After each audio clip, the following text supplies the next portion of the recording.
Welcome to Kenton's videos. Enjoy the video. In this video, I will show how to fix bumper gap, full guide.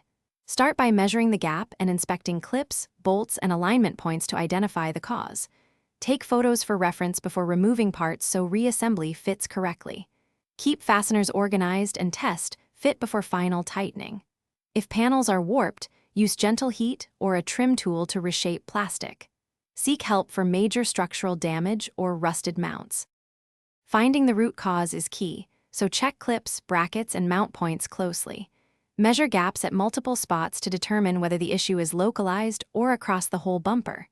Look for broken tabs, rusted bolts, or dented brackets that may require replacement. Note whether seams match adjacent panels, because paintless adjustments differ from part replacement. Small repairs can be done at home with basic tools and patience. If this guide is helping you, please subscribe and like so I can make more useful content.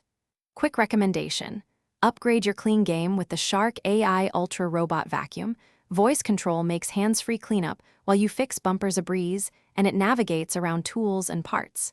It's a handy workshop companion that saves time and keeps dust down. Check the description for the link and other deals. Now let's get back to the video.